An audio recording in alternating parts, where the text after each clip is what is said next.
Buenas tardes, mi nombre es Dinora Ibarra. Voy a hacer el video número 1 de Derecho Civil 2, núcleo temático 1, nociones generales sobre el Estado civil y posesión de Estado. Estado civil es el conjunto de cualidades o condiciones de una persona que producen consecuencias jurídicas y la cual hacen posición dentro de una comunidad política, a su condición frente a su familia y a la persona en sí misma, independientemente de sus relaciones con los demás. El estado civil es un atributo de la personalidad y por esta razón origina en el individuo una serie de ventajas, de deberes y obligaciones, entre otros. El estado civil es propio de las personas físicas y naturales. El estado civil comprende tres estados: el status civitatis, estado político; remisión al derecho político, al derecho, es decir, al derecho público. Es el conjunto de cualidades o condiciones jurídicamente relevantes que se refieren a la posesión o posición del individuo frente a una determinada comunidad política. Los principales son: nacionalidad, es el vínculo de pertenencia de un individuo a un Estado; ciudadanía, aptitud para ejercer derechos políticos; el estatus familiae, estado familiar, es el conjunto de condiciones o cualidades jurídicamente relevantes que tiene una persona frente a una familia determinada. Comprende una serie de estados relativos al matrimonio y al parentesco. Respecto al matrimonio, es soltero, viudo, casado, divorciado, separado de cuerpos o concubino. Respecto al parentesco, el estado de pariente consanguíneo, el estado de pariente por afinidad y el estado de extraño, no pariente. Parentesco por consanguinidad, vínculo que une a las personas que descienden de un autor común. El parentesco por afinidad es el vínculo que una persona cuyo objetivo de los cónyuges con los parientes del otro cónyuge. El estado civil extraño es el que existe entre personas que no están unidas en matrimonio ni por parentesco de ninguna clase. El estatus personae es el estado personal. Comprende el conjunto de condiciones o cualidades jurídicamente relevantes de una persona considerada en sí misma, abstracción hecha de sus relaciones con los demás. Estas son: hecho de ser individuo de la especie humana, trae consigo la personalidad y los derechos que de ella se derivan. El hecho de ser la persona ella misma y no otra trae consigo la identidad de la persona, es decir, el nombre, el sobrenombre o el seudónimo.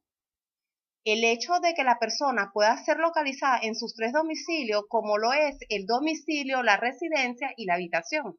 Una serie de condiciones: la edad, la salud, especialmente la salud mental, la emancipación, la interdicción, que son condiciones de la capacidad de las personas.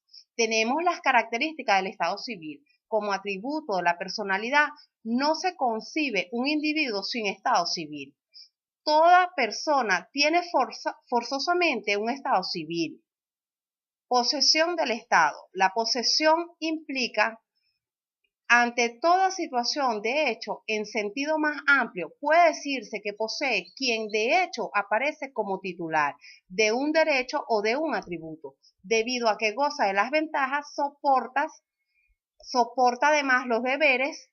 Por eso se dice que la posesión es la imagen del derecho. En consecuencia, posesión del Estado es la apariencia de ser titular de un estado civil determinado y consiste en gozar de las ventajas inherentes a dicho estado, así como en soportar las cargas que de él deriven. Aun cuando todos los estados pueden ser poseídos por la única posesión que produce efectos jurídicos, es decir, la posesión de los estados familiares. Tenemos los elementos de la posesión del Estado. Se llaman elementos de la posesión del Estado a todos aquellos hechos que crean la apariencia de una persona que tiene un estado civil determinado. El elemento de la posesión de estado de hijo al respecto al Código Civil consagra El artículo 214, la posesión de Estado del hijo, se establece por la existencia suficiente de hechos que indiquen las relaciones de filiación y parentesco de un individuo con las personas que señalan como sus progenitores y la familia a la que dicen pertenecer. Los principales de estos hechos son que la persona haya usado el apellido de quien pretende tener por padre o por madre, que estos le hayan dado el trato de hijo y él a su vez los haya tratado como padre o madre, que haya sido reconocido como hijo de tales personas por la familia o la sociedad. Estos hechos tienen tres elementos: el nombre, el trato y la fama.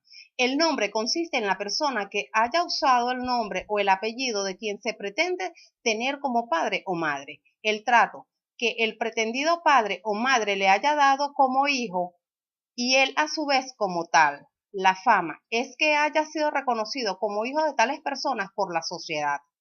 Tenemos los elementos de la posesión de estado del cónyuge.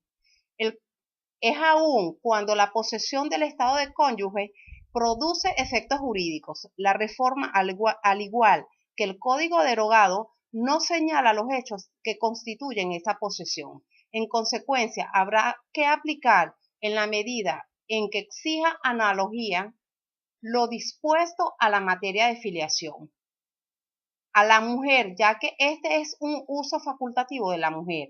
En cuanto al trato, debe tenerse en cuenta las diferencias del trato de padre a hijo y entre cónyuges.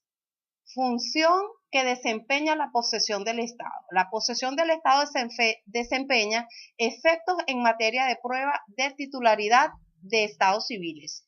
Función de la posesión de estados de cónyuge.